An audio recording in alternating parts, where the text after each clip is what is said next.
बच्चों, आज हम इकोनॉमिक्स का एक और इंटरेस्टिंग टॉपिक अर्थशास्त्र की प्रकृति को समझेंगे।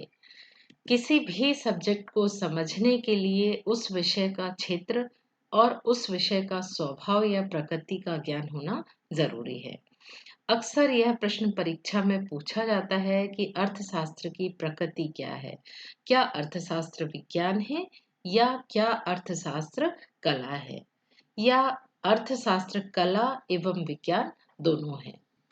अब आप भी यही विचार कर रहे होंगे कि अर्थशास्त्र कला है या अर्थशास्त्र विज्ञान है। आज आपको इस प्रश्न का उत्तर इस वीडियो में मिल जाएगा। सबसे पहले तो हमें यह पता करना है कि विज्ञान आखिर क्या है। किसी भी विषय के क्रमबद्ध ज्ञान को हम विज्ञान कहते हैं, जो कारण और परिणाम के संबंध को बताता है। विज्ञान मतलब सत्य। विज्ञान को हम कहीं पर भी सिद्ध कर सकते हैं, जिसकी सत्यता की जांच की जा सके, वही विज्ञान है। आप एक सिंपल सा मैं उदाहरण ले रही हूँ जो आपने खुद ने किया है और शायद दुनिया का हर हर घर में ये प्रयोग होता है। आप सभी के घर में पानी उबलता हुआ आपने जरूर देखा होगा और आपके घर में फ्रिज होगा जिस पर आपने पानी से बर्फ भी जमाया होगा। पानी को 100 डिग्री सेल्सियस तक गर्म करने पर वह भाप में बदल जाता है, जबकि 0 डिग्री सेल्सियस तक ठंडा करने पर पानी बर्फ बन जाता है। यदि आप यही प्रक्रिया दूसरे शहर में जाके करेंगे, वहां पर भी पानी 100 डिग्री सेल्सियस पर भाप बनेगा और 0 डिग्री सेल्सियस पर बर्फ बनेगा। पृथ्वी के किसी भी कोने में आप जाएंगे तो पानी को यदि आप गर्म करते हैं, 100 डिग्री सेल्सियस पर पानी से भाप बनेगा और 0 डिग्री सेल्सियस पर वह बर्फ बन जाएगा। अर्थात पानी को गर्म करने के कारण भाप बनेगी और ठंडा करने के कारण बर्फ बनेगी। यही विज्ञान है। विज्ञान का नियम आप कहीं भी चले जाओ परिवर्तित नहीं होता। हम इसकी सत्यता की जांच भी कर सकते हैं। विज्ञान के होने के लिए कौन कौन सी बातें आवश्यक हैं? सबसे पहले हम क्या करते हैं विज्ञान में? तथ्यों को, आंकड़ों को एकत्रित करते हैं, फिर तथ्यों को मापते हैं और क्रमबद्ध इसका अध्ययन करते हैं, और अंत में जो नियम निकलता है उसकी सत्यता की हम जांच कर सकते हैं। यही हमारा विज्ञान है। जैसे हमने पानी को का उदाहरण देखा था कि पानी के जो आंकड़े हैं वो एकत्रित किए कि पानी कितने डिग्री सेल्सियस पर किस बिंदु पर यह उबलता है और किस बिंदु पर यह बर्फ में परिवर्तित हो जाता है। इस तरह इसका क्रमबद्ध अध्ययन करके उसे विश्व के सभी देशों में जब ये प्रयोग करके देखा गया तो सबसे कैसा परिणाम निकला? एक सा परिणाम निकला। तो यह नियम की सत्यता को भी सिद्ध करता है। हमने अभी देखा था कि विज्ञान में हम किसी भी प्रयोग का, यदि हम प्रयोग का सत्यापन करते हैं तो वो क्या बन जाता है? नियम बन जाता है। अब हमें यह देखना है कि हमारा जो अर्थशास्त्र है वह विज्ञान है या नहीं है। तो इसके लिए हमारे लिए क्या जरूरी है कि अर्थशास्त्र में हम विज्ञान की कौन कौन सी चीजें पढ़ते हैं या कौन कौन से नियम जो हैं वो हम अर्थशास्त्र में भी लागू करते हैं। सबसे पहला है विषय का क्रमबद्ध अध्ययन। अर्थशास्त्र ज्ञान की वह शाखा है जिसमें तथ्यों का क्रमबद्ध अध्ययन, क्रमबद्ध विश्लेषण और क्रमबद्ध एकत्रीकरण किया जाता है। जैसे धन से संबंधित परस्पर निर्भर क्रियाएं, जैसे उत्पादन, उपभोग, वितरण आदि का अध्ययन किया जाता है। तो जिस प्रकार से हमने पानी के प्रयोग में देखा कि सभी आंकड़े एकत्रित किए गए, इसके बाद वो नियम बन गया, उसी प्रकार अर्थशास्त्र में भी एक उदाहरण हमने लिया है धन से संबंधित, कि उस देश में या किसी भी देश में कितना उत्पादन हो रहा है, कितना उपभोग हो रहा है और उसका कितना वितरण किस तरह से हो रहा है। तो जिस प्रकार से साइंस में एक सीक्वेंस में हम पढ़ते हैं, उसी प्रकार अर्थशास्त्र का अध्ययन भी एक क्रमबद्ध रूप में किया जाता है। दूसरा है वैज्ञानिक रीतियों का प्रयोग। अर्थशास्त्र में भी विज्ञान की तरह वैज्ञानिक रीति का प्रयोग किया जाता है। अर्थशास्त्र के नियमों व सिद्धांतों में वैज्ञानिक रीतियों का प्रयोग किया जाता है। वैज्ञानिक रीतियों का प्रयोग करने के कारण अर्थशास्त्र को विज्ञान कहा जाता है। यानी आप अर्थशास्त्र के बहुत सारे नियम और सिद्धांत पढ़ेंगे जो वैज्ञानिक विधियों पर आधारित है। तीसरा है सिद्धांतों का निर्माण। जिस प्रकार विज्ञान में कारण और परिणाम के संबंध के आधार पर नियमों की रचना की जाती है, ठीक उसी प्रकार अर्थशास्त्र में भी अनेक नियम इसी आधार पर बनाए गए हैं।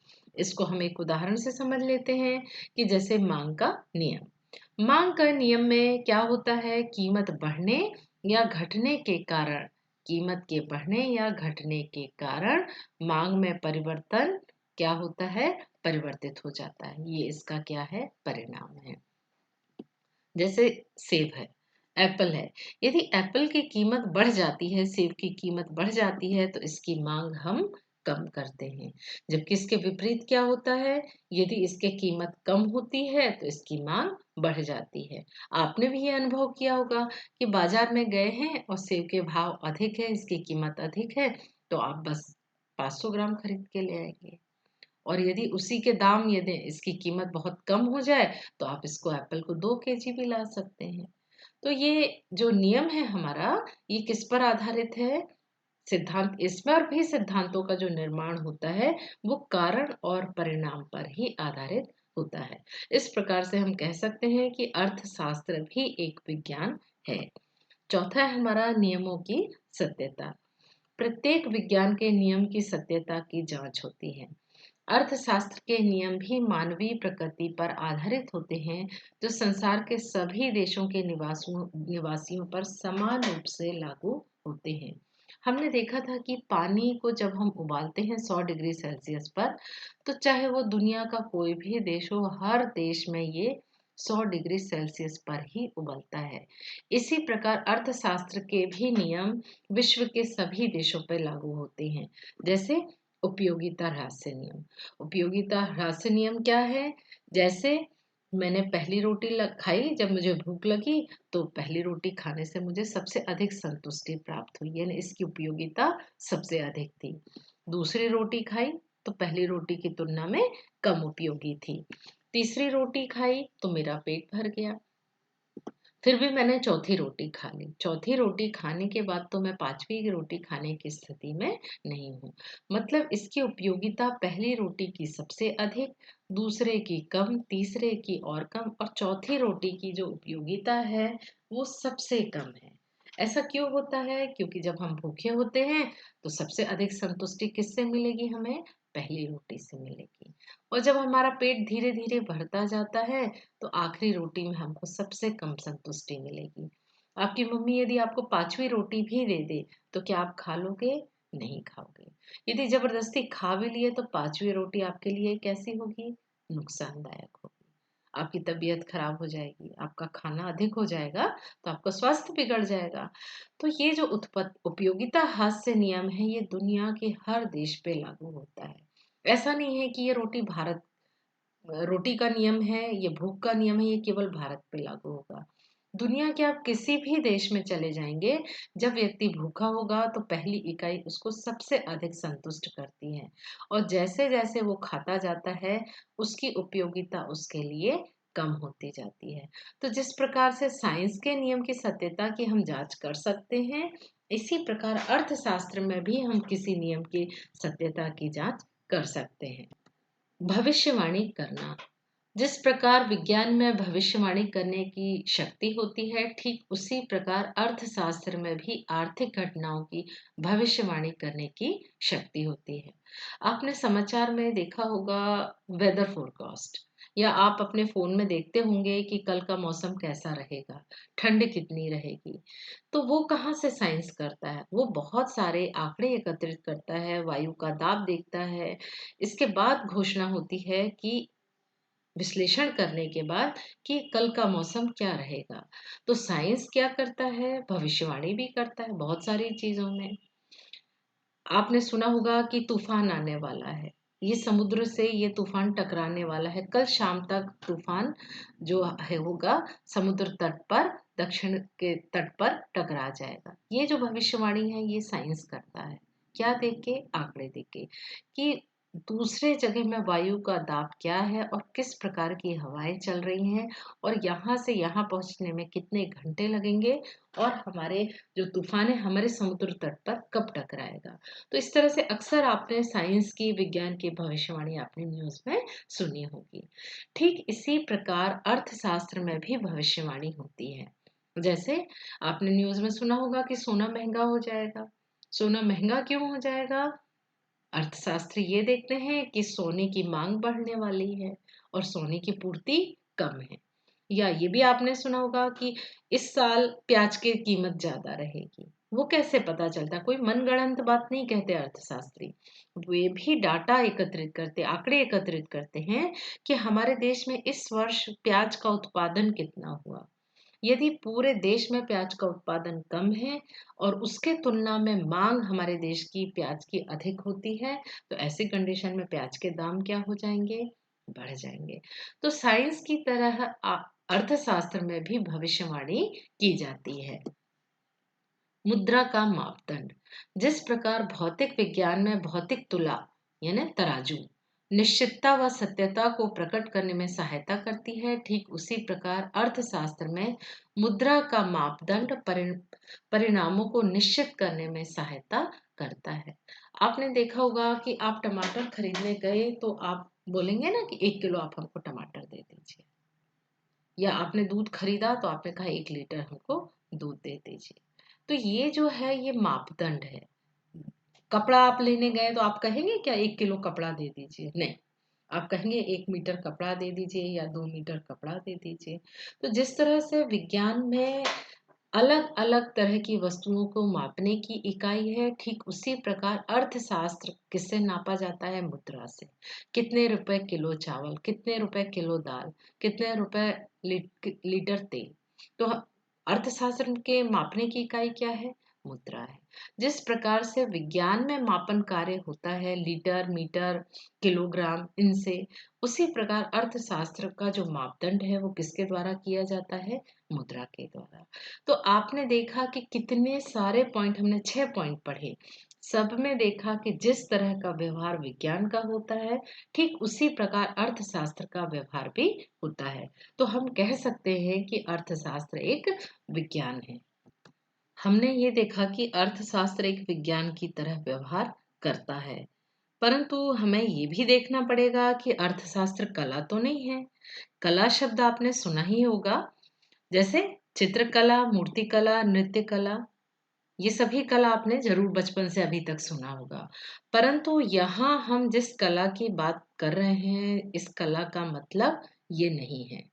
यहाँ कला का मतलब है किसी भी कार्य को उचित तरीके से करना, व्यवस्थित रूप से कुशलता पूर्वक कार्य करना ही कला है।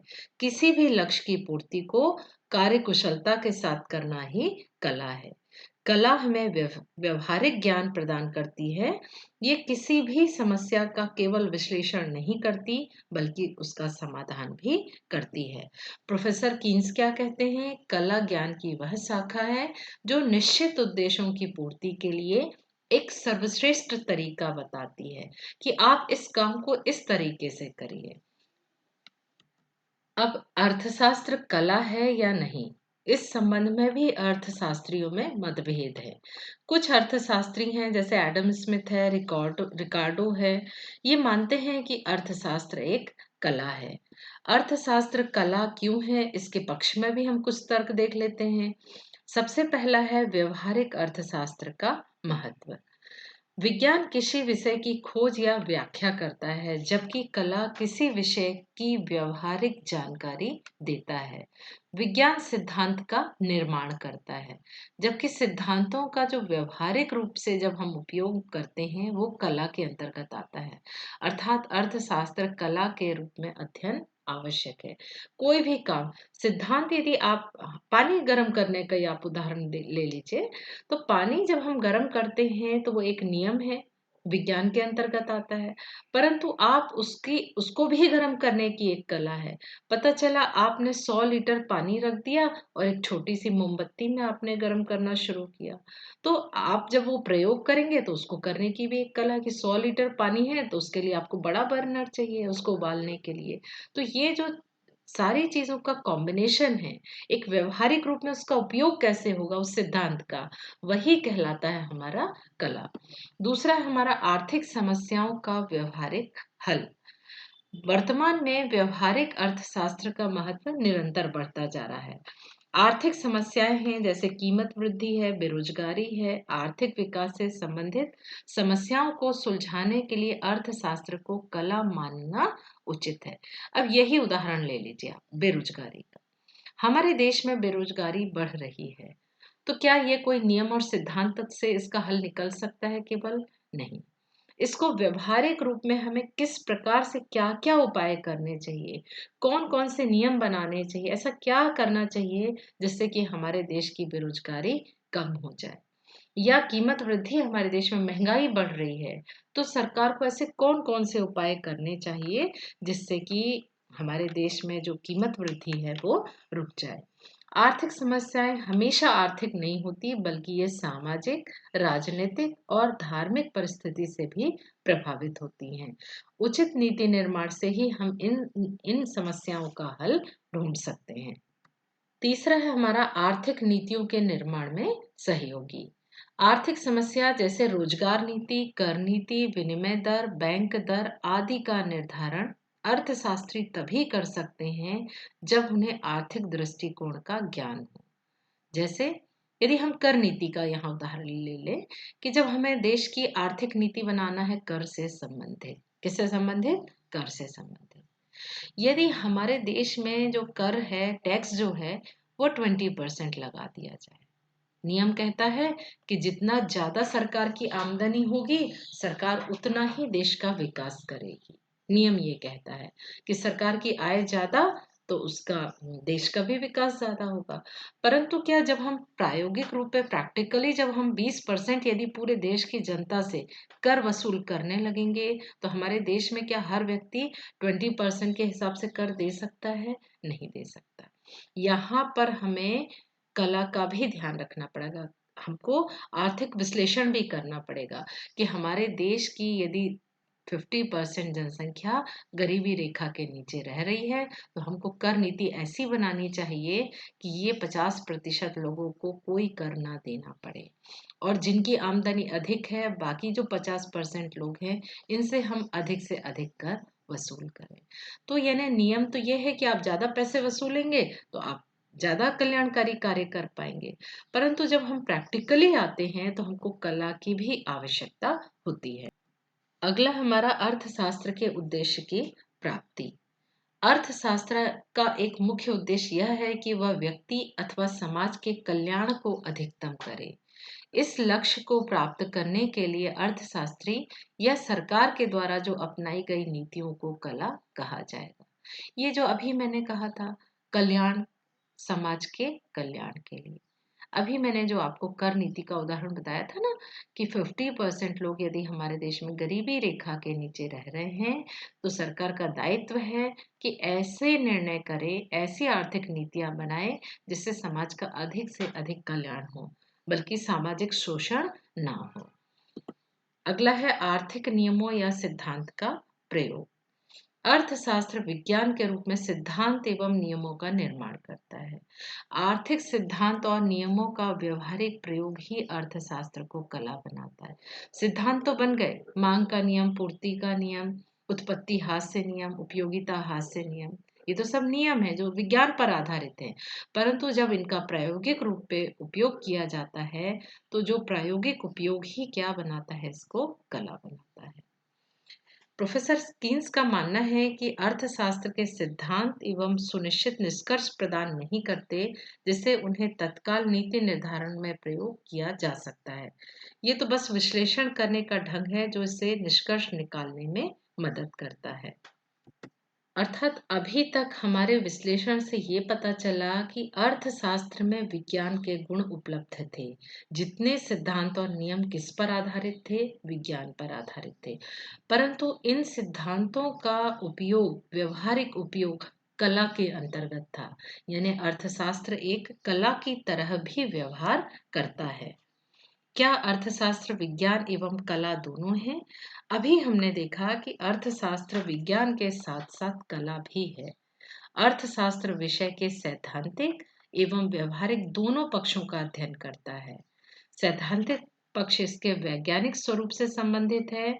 जितने नियम बने हैं हमारे अर्थशास्त्र के, वो वैज्ञानिक स्वरूप से संबंधित है, जबकि इनको व्यवहार में लागू करना कला से संबंधित है।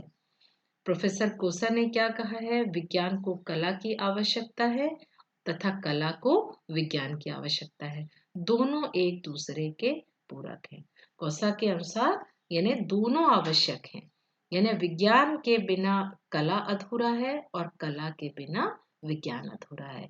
इसी प्रकार अर्थशास्त्र में विज्ञान एवं कला दोनों के गुण उपलब्ध हैं। तो आपने देखा कि यदि आपको प्रश्न ये पूछा जाता है कि अर्थशास्त्र कला है या विज्ञान, तो अब आप समझ गए होंगे कि अर्थशास्त्र कला भी है और अर्थशास्त्र विज्ञान भी है। Thank you.